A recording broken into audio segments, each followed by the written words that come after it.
부르심은 언제나 조용하게 시작됩니다. 하나님이 마음을 움직이실 때 그것은 천둥처럼 크지 않고 속삭임처럼 작습니다. 그래서 주변 사람들은 그 변화를 거의 알아차리지 못합니다. 오히려 당신이 왜 갑자기 침묵 속에 머무는지, 왜 눈빛이 달라졌는지 이해하지 못합니다. 선택받은 자의 변화는 보이지 않는 깊은 곳에서 일어나기 때문에 사람들은 그 의미를 보지 못하고 종종 이상하다고 생각합니다. 이것이 바로 첫 번째 징후입니다. 하나님은 당신을 깨우고 사람들은 당신을 오해하기 시작합니다. C.S. 루이스는 영적 변화는 대부분 보이지 않는 영역에서 시작된다고 말했습니다. 겉으로는 아무것도 변하지 않은 것 같지만 마음 안에서 무엇인가 새롭게 깨어나는 순간이 있습니다. 이때 주변에서 들려오는 말들은 종종 당신의 걸음을 흔들어 놓습니다. 왜 갑자기 진지해졌어? 요즘 왜 이렇게 조용해? 같은 질문들이 당신을 향해 던져집니다. 그러나 하나님은 그 질문들 속에서 당신의 믿음을 훈련시키십니다. 사람들이 이해하지 못하는 이유는 단순합니다. 그들은 당신의 영혼에서 일어나는 일을 볼 수 없기 때문입니다. 마치 새벽의 첫 빛이 아직 거리에는 닿지 않았지만 하늘에는 이미 떠오르고 있는 것처럼 당신의 내면에도 하나님의 빛이 들어오기 시작한 것입니다. 사람들은 어둠만 보지만 당신은 이미 새로운 날의 시작을 느끼고 있는 것입니다. 이 오해의 순간에서 가장 중요한 것은 흔들리지 않는 것입니다. 하나님이 시작하신 일은 사람들의 오해를 통해 흔들릴 수 없기 때문입니다. 오히려 오해는 당신이 올바른 길을 걷고 있다는 영적 증거일 수 있습니다. 당신이 다른 길을 가기 시작했다는 사실을 사람들은 아직 준비되지 않은 눈으로 바라보고 있는 것입니다. C.S. 루이스는 영혼이 하나님을 향해 깊어질수록 세상과의 간격이 느껴진다고 했습니다. 선택받은 자가 처음 맞이하는 감정 중 하나는 설명하기 어려운 고독감입니다. 사람들과 함께 있어도 혼자인 것 같고 웃고 있어도 마음 한쪽이 조용히 깨어있는 느낌입니다. 이는 영적 성장이 시작될 때 자연스럽게 찾아오는 현상입니다. 하나님이 당신을 따로 세우기 시작하셨기 때문입니다. 이 고독은 단순한 외로움이 아닙니다. 그것은 하나님이 다가오고 있다는 신호이며 당신의 영혼이 새로운 깊이로 초대받고 있다는 증거입니다. 그러나 사람들은 이 고독을 이해하지 못합니다. 요즘 왜 이렇게 달라졌어? 왜 혼자 있으려고 해? 라는 말들이 오히려 당신을 더 깊은 곳으로 밀어넣습니다. 하지만 그 고독 속에서 하나님은 조용히 당신의 마음을 만지기 시작합니다. 이 시기에 선택받은 자들은 종종 두 가지 감정을 동시에 경험합니다. 한편으로는 하나님이 가까이 계신 것을 느끼며 평안을 맛보지만 또 한편으로는 사람들과 점점 멀어지는 감각이 들어 마음이 복잡합니다. 그러나 루이스는 말합니다. 하나님이 영혼을 준비시키실 때 그 영혼은 반드시 깊은 고독을 통과한다. 이 고독은 벌이 아니라 초대입니다. 당신이 더 높은 길로 나아가고 있다는 신호입니다. 결국 이 고독은 당신의 눈을 열어줍니다. 사람들의 말보다 하나님의 음성에 귀 기울이게 만들고 사람들의 인정보다 하나님의 임재를 더 소중하게 여기도록 마음을 재정렬합니다. 선택받은 자는 이 고독 속에서 다시 태어납니다. 하나님이 선택한 사람에게 주시는 첫 번째 길은 언제나 조용한 길입니다. 눈에 띄지 않고 화려하지 않고 누구도 주목하지 않는 길입니다. 인간의 시선에서는 평범하고 아무 의미 없어 보이는 그 길이 하나님에게는 영혼을 빚어내는 가장 강력한 장소입니다. 조용함 속에서 하나님은 더 깊게 말씀하시고 더 정확하게 방향을 제시하시기 때문입니다. C.S. 루이스는 하나님은 큰 소리보다 속삭임으로 사람을 변화시키신다고 말했습니다. 하나님이 속삭이시는 음성을 듣기 위해서는 시끄러운 세상에서 잠시 떨어져 나와야 합니다. 선택받은 자가 조용한 길로 이끌리는 이유는 바로 방해받지 않는 훈련의 시간을 갖기 위해서입니다. 사람들은 이 과정을 보지 못하기 때문에 오해하지만 하나님은 이 시간을 통해 당신의 영혼을 강하게 세우십니다. 조용한 길에서 사람들은 당신을 평가할 수 없습니다. 그들은 당신이 얼마나 성장하고 있는지, 어떤 깨달음을 얻고 있는지 알 수 없습니다. 그래서 겉으로 보기에는 아무 변화도 없는 것처럼 보일 수 있습니다. 그러나 영적으로는 가장 중요한 일이 바로 이 조용한 길에서 일어납니다. 뿌리가 깊어지고 마음이 견고해지고 하나님이 당신 안에 새로운 것을 심기 시작합니다. 이 조용한 길을 걷는 동안 당신은 종종 외롭다고 느낄 것입니다. 그러나 그 길은 선택받은 자만이 허락받는 특별한 통로입니다. 이 길을 지나야만 하나님이 준비하신 다음 단계, 영향력, 사명, 열매를 감당할 수 있는 기초가 세워지기 때문입니다. 조용한 길은 당신을 숨기는 길이 아니라 당신을 더 크게 드러내기 위한 준비의 길입니다. 사람들의 오해는 선택받은 자에게 가장 먼저 다가오는 시험처럼 느껴질 수 있습니다. 하지만 실제로 그것은 공격이 아니라 분별의 시작입니다. 오해는 당신 주변에 어떤 사람이 영적으로 연결되어 있는지, 누가 진심으로 당신을 지지하는지, 누가 하나님이 주신 길을 함께 갈 수 있는지를 드러내는 필터가 됩니다. C.S. 루이스는 오해는 사람들의 마음을 드러내는 거울이라고 말했습니다. 어떤 이는 당신의 변화에 불편함을 느끼고 어떤 이는 이유 없이 당신을 멀리합니다. 또 어떤 이는 비웃고 그게 무슨 의미가 있냐고 묻습니다. 그러나 이 모든 반응은 당신을 향한 하나님의 계획을 막을 수 없습니다. 오히려 하나님은 그 반응들을 사용해 당신이 누구와 함께 걸어야 하는지 가르쳐 주십니다. 오해는 또한 당신의 내면을 정결하게 하는 도구입니다. 사람들이 당신을 잘못 이해할 때 당신은 스스로에게 질문하게 됩니다. 나는 정말 하나님이 원하시는 길을 걷고 있는가? 나는 사람들의 시선을 버리고 하나님의 시선을 선택할 준비가 되었는가? 이 질문들은 아프지만 영적으로 매우 건강한 질문들입니다. 오해는 당신의 믿음을 정죄하고 동기를 깨끗하게 만들고 영혼을 더욱 단단하게 세워줍니다. 결국 오해는 끝내 당신을 멈추게 하려는 것이 아닙니다. 당신을 더 정확한 길로 안내하는 하나님의 방법입니다. 오해를 경험한다는 것은 선택된 자만이 걷는 특별한 과정이며 그 과정을 통과하는 자는 이전보다 더 깊고 더 넓고 더 성숙한 믿음으로 나아갑니다. 선택받은 사람의 삶에는 눈에 보이지 않는 전쟁과 눈에 보이지 않는 성장이 함께 일어납니다.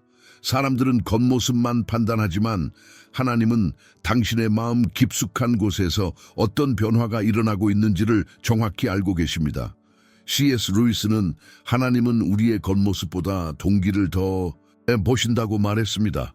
사람들에게는 작은 행동처럼 보일지라도 하나님은 그 안에 진심과 순종을 보십니다. 때로는 사람들이 당신을 오해할 때 억울하고 답답합니다. 내가 왜 이렇게 설명해야 하지? 왜 아무도 내 의도를 이해하지 못하지? 이런 질문들이 마음속에서 올라올 때가 있습니다. 하지만 하나님은 보이지 않는 그 모든 눈물, 참음, 인내, 그리고 흔들리는 마음을 보고 계십니다. 사람들에게는 보이지 않는 그 순간이 하나님 앞에서는 가장 빛나는 순간입니다. 특히 선택받은 사람들은 많은 것을 숨긴 채 살아갑니다. 하나님과의 은밀한 시간, 조용한 기도, 남들에게 말하지 않는 고민들, 사람들은 보지 못하지만 하나님은 그 모든 과정 속에서 당신을 빚고 계십니다. 그래서 주님은 사람들에게 이해받지 못하는 시간을 통해 너는 내게만 보이면 된다 라고 말씀하십니다.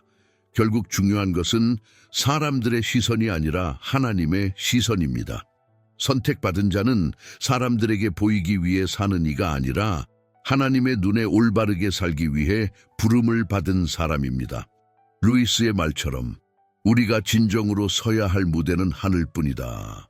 당신의 삶의 가장 깊은 장면들은 오직 하나님이 바라보시는 무대에서 완성되고 있습니다. 하나님이 누군가를 들어 사용하시기 전에 그 사람은 종종 부당한 비난을 경험합니다. 이유 없이 오해를 받고 말도 안 되는 평판이 따라붙고 설명을 해도 사람들이 믿어주지 않는 상황. 이것은 성경 속에서도 반복되는 패턴입니다. 요셉, 다윗, 모세, 바울 모두 선택받기 전 먼저 비난의 골짜기를 지나야 했습니다. C.S. 루이스는 사람의 말은 우리의 영혼을 흔들 수 있지만 하나님의 계획을 흔들 수는 없다고 말했습니다.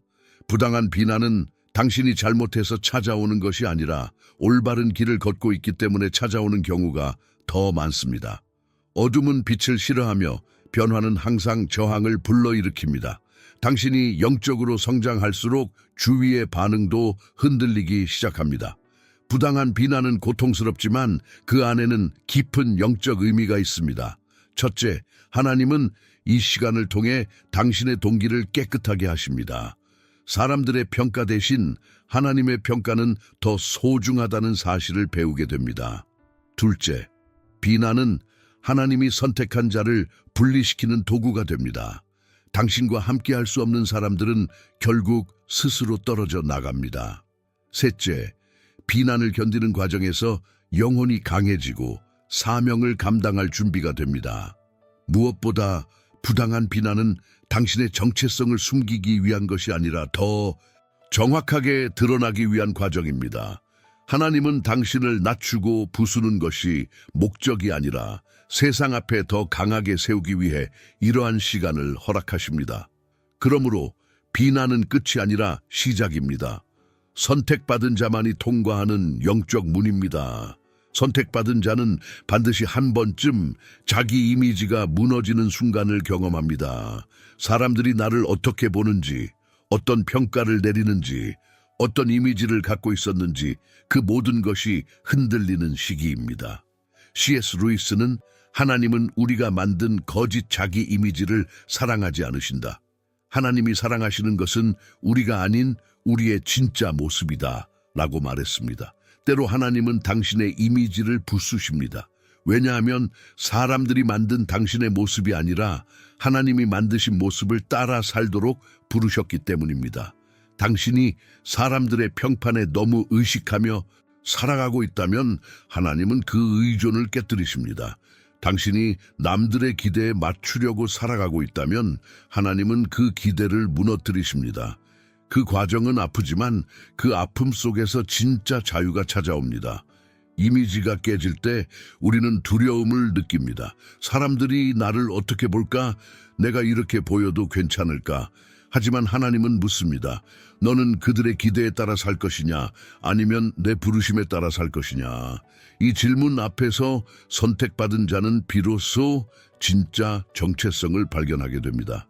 사람들의 평판은 흔들릴 수 있지만 하나님이 주시는 정체성은 흔들리지 않습니다. 결국 하나님이 이미지를 깨뜨리시는 목적은 단 하나입니다.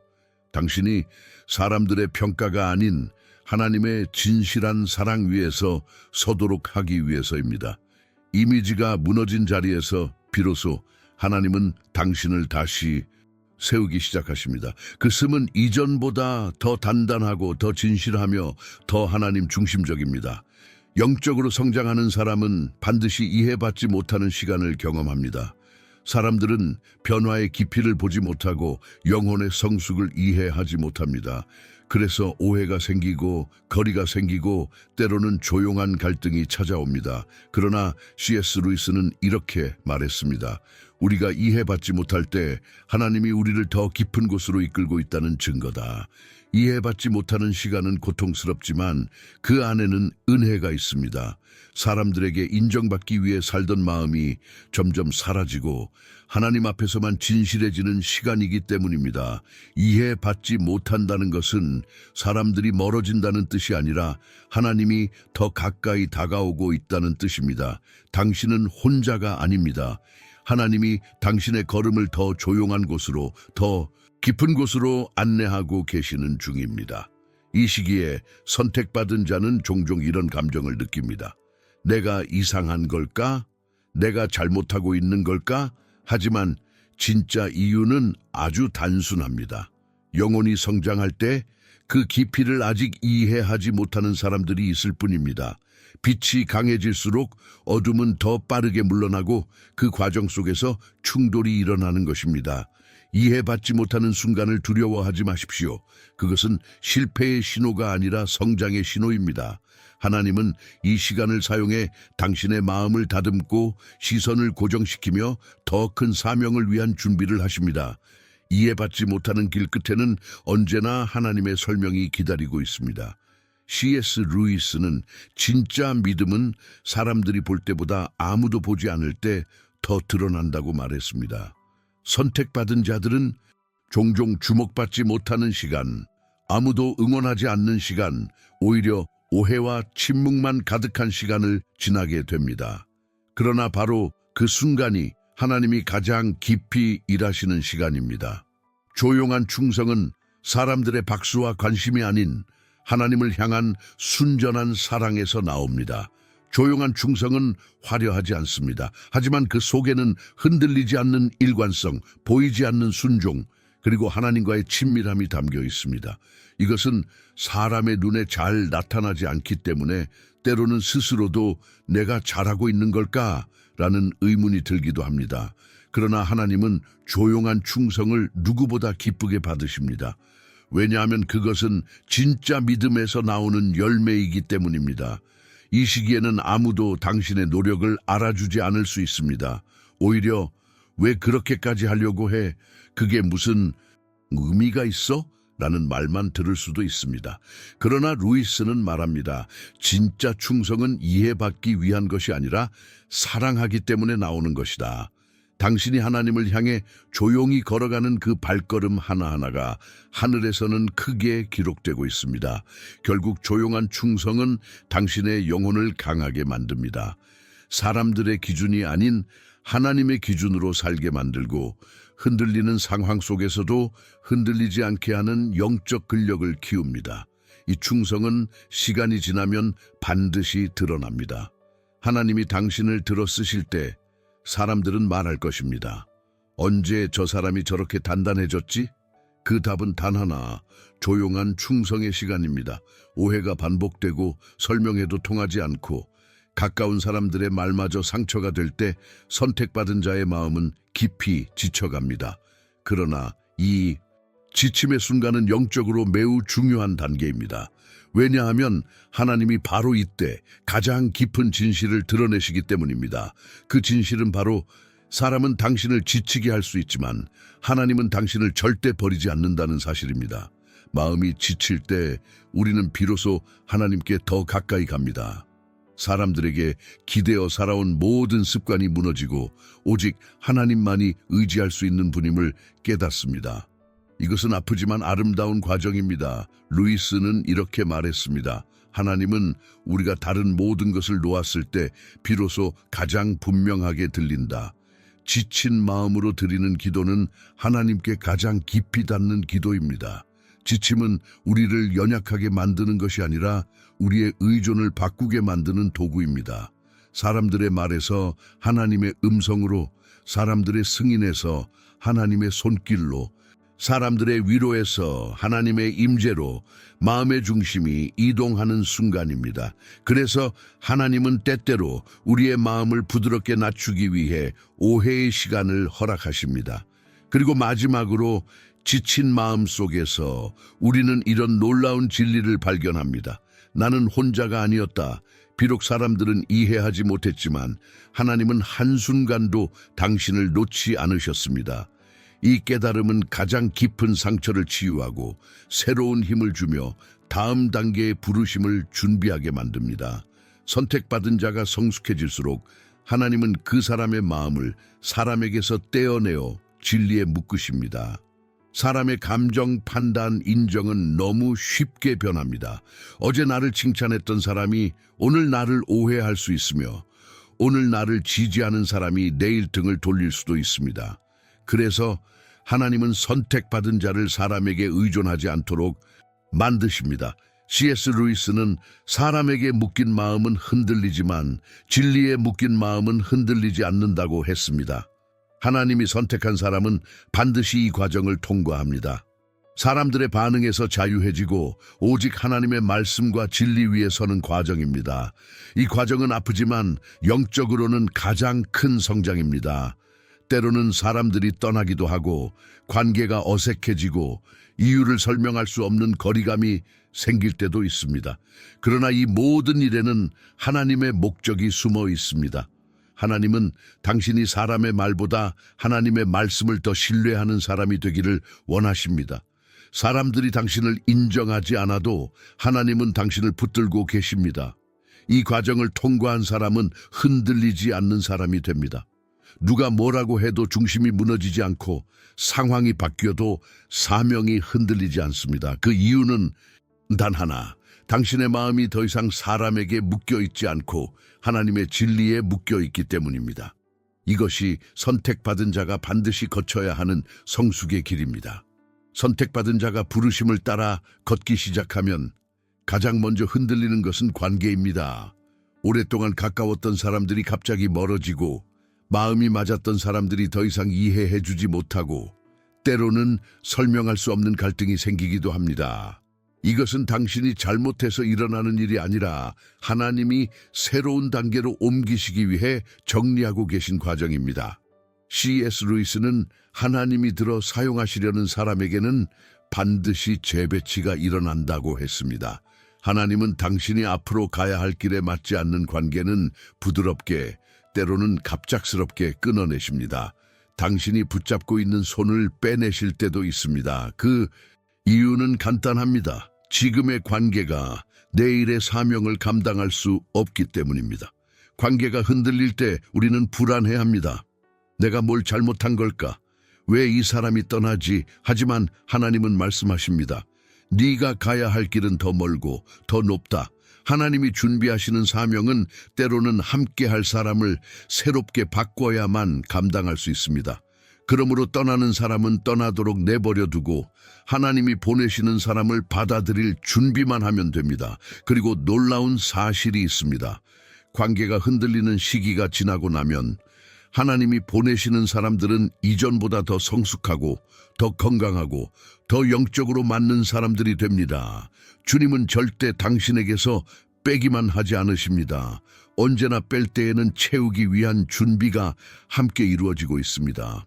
사람들이 떠나는 순간은 언제나 마음 깊은 곳을 건드립니다. 익숙함이 사라지고 함께 걷던 발걸음이 멈추며 설명할 수 없는 공허함이 남습니다. 그러나 선택받은 자는 바로 그 자리에 하나님의 임재가 조용히 채워지는 경험을 하게 됩니다. C.S. 루이스는 하나님은 우리가 의지하던 것이 사라질 때 가장 가까이 오신다고 했습니다. 사람의 자리가 비워질 때 하나님은 당신의 마음 안으로 더 깊이 들어오실 공간을 만드십니다. 처음에는 왜 이런 일이 일어나는지 이해하기 어렵습니다. 왜 저 사람이 떠나야 했지? 왜 관계가 이렇게 멀어졌지? 라는 비슷한 질문이 마음속에서 반복됩니다. 하지만 시간이 지나면 서서히 알게 됩니다. 사람이 채울 수 없는 자리를 하나님이 채우기 위해 모든 것이 움직이고 있었다는 사실을, 사람들의 발걸음이 멀어지는 동안 하나님의 발걸음은 더 가까워지고 있었습니다. 사람들이 떠난 자리에서 경험하는 하나님의 임재는 매우 특별합니다. 외로운 것 같지만 실제로는 혼자가 아닙니다. 말할 상대가 없는 것 같지만 가장 깊은 대화를 나누고 계신 분이 바로 하나님이십니다. 이 임재는 어떤 인간의 관계로도 대체할 수 없는 평안과 확신을 줍니다. 내가 너를 버리지 않았다. 나는 항상 여기 있다. 주님의 이 메시지는 관계의 상실이 남긴 상처를 가장 부드럽게 감싸줍니다. 그리고 결국 깨닫게 됩니다. 떠남은 끝이 아니라 새로운 시작을 위한 하나님의 정리였다는 것을. 하나님이 가까이 오시는 시기는 언제나 사람들이 멀어지는 시기와 겹칩니다. 이것은 선택받은 자만이 경험하는 신비로운 은혜입니다. 선택받은 사람은 때로 자신을 둘러싼 보이지 않는 힘을 경험합니다. 설명할 수는 없지만 이상하게도 어떤 상황에서는 막히고 어떤 길에서는 자연스럽게 멀어지고 어떤 관계에서는 갑자기 차단됩니다. 겉으로 보기에는 불편한 일처럼 보이지만 영적으로 보면 그것은 분명한 하나님의 보호막입니다. C.S. 루이스는 하나님은 우리가 알지 못하는 위험에서조차 우리를 보호하신다고 말했습니다. 이 보호막은 당신이 약할 때 더 강하게 작동합니다. 심리적으로 흔들릴 때, 영적으로 지칠 때, 관계가 어지러울 때 하나님은 더 많은 것을 막으십니다. 당신의 발걸음을 잡는 것이 아니라 당신을 지키시는 것입니다. 우리는 종종 왜 어떤 일이 막히는지 이해하지 못하지만 나중에 돌아보면 이렇게 말하게 됩니다. 아, 하나님이 나를 지키고 계셨구나. 보이지 않는 보호막은 사람들에게 오해를 불러일으키기도 합니다. 왜 그렇게 조심스러워? 왜 그 길을 안 가? 왜 그 사람을 멀리해? 하지만 당신도 당시에는 이유를 몰랐을 수 있습니다. 중요한 것은 하나님이 이미 알고 계셨다는 것입니다. 당신이 보지 못하는 위험을 보셨고 당신이 알지 못하는 마음을 분별하셨으며 당신이 대비하지 못한 공격을 미리 막아주고 계셨습니다.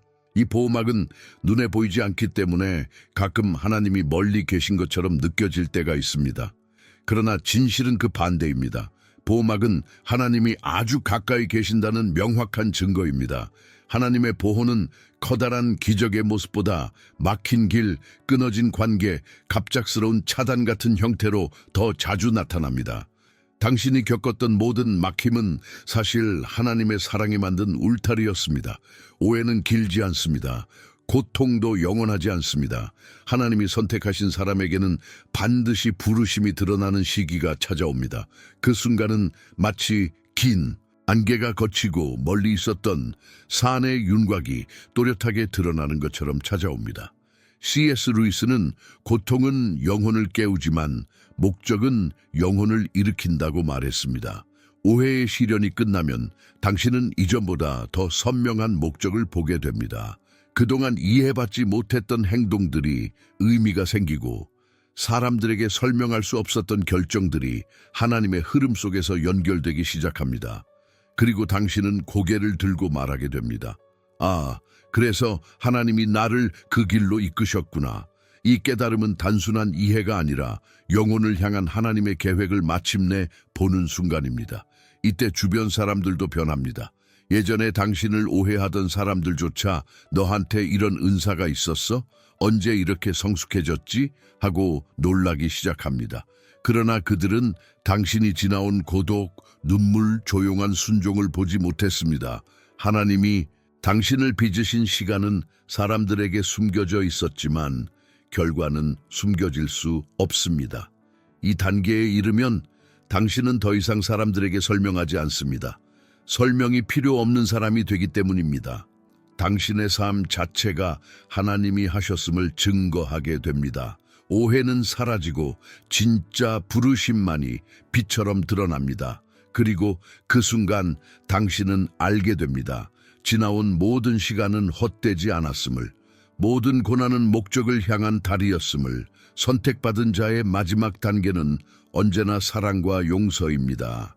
이해받지 못한 시간, 비난받은 순간, 관계가 흔들렸던 시간 모두가 결국 이곳으로 흘러옵니다. C.S. 루이스는 기독교인의 성숙은 사랑으로 증명된다고 말했습니다. 하나님은 선택된 사람을 높이기 전 먼저 그 마음을 넓히십니다. 사랑할 수 없는 사람을 사랑할 수 있게 하시고 용서할 수 없는 사람을 용서할 힘을 주십니다. 처음에는 이 과정이 불공평하게 느껴질 수 있습니다. 내가 왜 그 사람을 용서해야 하지? 왜 내가 먼저 사랑해야 하지? 라는 생각이 들기도 합니다. 그러나 하나님은 말씀하십니다. 너는 내가 택한 사람이다. 택한 사람은 다르게 사랑해야 한다. 그리고 놀라운 일이 일어납니다. 용서의 문을 열 때 가장 먼저 자유를 얻는 사람은 상대가 아니라 바로 당신입니다. 용서는 선택받은 자를 약하게 만드는 것이 아니라 영적으로 가장 강하게 만드는 능력입니다. 이 능력은 하나님으로부터만 옵니다. 사랑과 용서가 영혼에 자리 잡을 때 그 사람은 더 이상 상처로 움직이지 않고 목적과 은혜로 움직이게 됩니다. 이것이 선택받은 자의 마지막 길이며 하나님이 영혼을 완성시키는 방법입니다. 그리고 마지막에 당신은 고백하게 됩니다. 하나님이 나를 오해 속에서 건져내셨고 그 시간을 통해 사랑을 가르치셨다. 마침내 선택된 자의 영혼은 하나님의 마음을 닮아갑니다. 이것이 부르심의 결론이자 C.S. 루이스가 말한 성숙한 신앙의 완성입니다. 이 긴 여정을 함께 걸어주신 여러분께 진심으로 감사드립니다. 오늘 우리가 나눈 이야기는 단순한 정보나 지식이 아니라 우리의 삶 깊은 곳을 건드리는 마음의 울림이 되었기를 바랍니다. 여러분도 아마 느끼셨겠지만 하나님께 선택받은 사람은 때로 오해 속을 걷습니다. 그러나 그 오해는 실패나 버림이 아니라 하나님께서 우리를 빚으시고 다듬으시는 과정이라는 것을 이 시간을 통해 다시 깨닫게 됩니다. 여러분은 어떠셨나요? 오늘의 메시지가 여러분 자신의 삶을 돌아보게 하는 계기가 되었나요? 여러분의 걸음 속에도 설명할 수 없는 외로움, 사람들 사이에서 경험하는 오해, 마음을 짓누르던 질문들이 있지 않았습니까? 그 모든 순간 속에서 하나님이 어떻게 일하셨는지, 그리고 지금도 어떻게 여러분을 붙들고 계신지를 함께 생각해보며 이 시간을 마무리하고 싶습니다. 혹시 이 영상을 보시면서 그래서 내가 그런 시간을 지나고 있었구나 하고 마음이 열리는 순간이 있었다면 그것은 결코 우연이 아닙니다. 하나님은 여러분의 삶에 여전히 말씀하고 계십니다. 여러분, 이 영상이 여러분에게 작은 위로와 용기를 주었다면 좋아요와 구독을 눌러주시면 정말 큰 힘이 됩니다. 여러분의 한 번의 클릭이 이 메시지가 더 많은 사람들에게 전해지는 통로가 됩니다. 그리고 댓글로 여러분은 오늘 어떤 부분이 가장 마음에 와 닿았는지 나누어 주실 수 있을까요? 여러분의 이야기를 듣고 싶습니다. 여러분이 걸어온 길, 여러분이 오해 속에서도 버티며 지나온 순간들, 하나님이 그 속에서 어떤 위로를 주셨는지 함께 나누어 주시면 이곳이 더 따뜻한 공동체가 될 것입니다. 하나님은 혼자 싸우는 영혼을 원하시지 않습니다. 함께 걷는 믿음의 여정을 통해 우리는 서로를 세워갈 수 있습니다. 그러니 여러분의 마음을 이곳에 남겨주세요. 서로 위로하고 서로 격려하며 함께 하나님을 바라보는 공간이 되었으면 좋겠습니다. 이제 우리는 오늘 말씀을 요약하며 한 가지 중요한 진리를 다시 마음에 새기려 합니다. 그것은 바로 하나님의 사랑은 우리의 오해 속에서도 결코 변하지 않는다는 것입니다. 사람들은 우리를 잘못 이해할 수 있고 때로는 이유 없이 멀어질 수도 있습니다. 관계는 흔들릴 수 있고 우리의 이미지가 부서지는 순간도 있습니다. 그러나 하나님은 단 한 번도 우리를 오해하신 적이 없습니다. 하나님은 우리의 중심을 아시고 우리의 숨겨진 눈물까지 보십니다. 우리의 상처, 우리의 침묵, 우리의 기도, 우리의 갈등을 모두 알고 계십니다. 그분께는 아무것도 숨겨져 있지 않으며 그분은 언제나 우리 곁에서 우리를 붙들고 계십니다. 이것이 선택받은 자의 길을 지탱하는 가장 큰 힘입니다. 그리고 이제 우리는 이 진리를 가장 아름답게 보여주는 말씀으로 시선을 옮기려 합니다. 요한복음 3장 16절, 아마 여러분도 너무나 잘 알고 있는 그 구절입니다. 그러나 오늘 이 말씀을 새로운 마음으로 깊이 받아들이기를 소망합니다. 하나님이 세상을 이처럼 사랑하사 독생자를 주셨으니 이는 그를 믿는 자마다 멸망하지 않고 영생을 얻게 하려 하심이라. 이 말씀은 단순한 구절이 아닙니다. 하나님의 심장, 하나님의 눈물, 하나님의 희생이 담긴 복음의 핵심입니다. 하나님이 우리를 얼마나 사랑하시는지, 하나님이 우리 한 사람 한 사람을 얼마나 소중히 여기시는지, 그 사랑은 인간의 오해, 인간의 비난, 인간의 거절을 뛰어넘는 엄청난 힘입니다. 여러분, 하나님은 여러분을 선택하셨습니다. 여러분이 흔들리는 순간에도, 사람들이 여러분을 오해할 때에도, 여러분이 자신의 가치를 의심할 때에도 하나님은 변함없이 말씀하십니다. 나는 너를 사랑한다. 나는 너를 포기하지 않는다. 여러분이 죄인이었을 때조차 하나님은 여러분을 사랑하셨고 그 사랑을 증명하기 위해 가장 귀한 예수 그리스도를 이 땅에 보내셨습니다. 예수님은 여러분이 혼자가 아니도록 오셨습니다. 여러분의 죄를 대신 지고 십자가에서 죽으심으로써 여러분이 하나님과 화해할 길을 열어주셨습니다. 이것이 바로 복음입니다. 이것이 우리가 오늘 반드시 마음에 새겨야 할 진리입니다. 혹시 여러분 중에 이렇게 질문하는 분이 있을지도 모릅니다. 나는 정말 하나님의 사랑을 받을 자격이 있을까? 내가 지금까지 살아온 삶을 보면 너무 부족한데 하나님이 나를 받아주실까? 그 대답은 단순하고 분명합니다. 예, 하나님은 당신을 받아주십니다. 예, 하나님은 당신을 사랑하십니다. 그리고 예, 예수 그리스도는 당신의 구주가 되실 수 있습니다. 우리는 자격이 있어서 사랑받는 것이 아니라 하나님께서 우리를 사랑하시기로 결정하셨기 때문에 사랑받는 것입니다. 이것이 은혜입니다. 오늘 이 영상의 결론에 서 있는 지금, 만약 여러분이 마음속으로 이렇게 느끼고 있다면 나는 하나님께 가까이 가고 싶다. 나는 예수님을 내 삶의 주인으로 모시고 싶다. 나는 새로운 시작을 하고 싶다. 그렇다면 지금이 바로 그 순간입니다. 하나님은 여러분이 돌아오기를 기다리고 계십니다. 여러분이 그분께 마음을 열기만 하면 그분은 즉시 여러분을 품에 안아주실 것입니다. 예수님을 영접한다는 것은 종교적인 행위를 하는 것이 아니라 하나님과의 관계를 회복하는 것입니다. 사랑을 받아들이는 것입니다. 용서를 받아들이는 것입니다. 새로운 삶으로 초대받는 것입니다. 여러분, 지금 이 순간 조용히 마음속으로 이렇게 고백해 보시겠습니까? 주 예수님, 나는 당신이 나의 구주이심을 믿습니다. 나를 위해 십자가에서 죽으셨고 부활하셨음을 믿습니다. 이제 나는 당신을 내 삶의 주인으로 모십니다. 나를 용서하시고 새롭게 하시며 영원한 생명으로 인도하여 주옵소서. 아멘. 이 기도는 하나님께서 가장 기쁘게 들으시는 고백입니다. 여러분이 이 기도를 진심으로 드렸다면 하나님은 지금 이 순간 여러분을 자신의 자녀로 받아주셨습니다. 오늘 우리가 함께 나눈 모든 메시지가 여러분의 영혼에 깊은 위로와 새로운 소망을 주었기를 바랍니다. 여러분의 삶 속에 하나님의 사랑이 넘치고 예수 그리스도의 은혜가 항상 함께 하시길 축복합니다. 그리고 다시 한번 부탁드립니다. 영상이 유익했다면 좋아요와 구독을 눌러주시고 아래 댓글로 여러분의 마음과 간증을 나눠주세요. 우리는 함께 자라고 함께 회복되며 함께 하나님을 바라보는 공동체입니다. 감사합니다. 하나님이 여러분과 함께 하시기를 진심으로 기도합니다.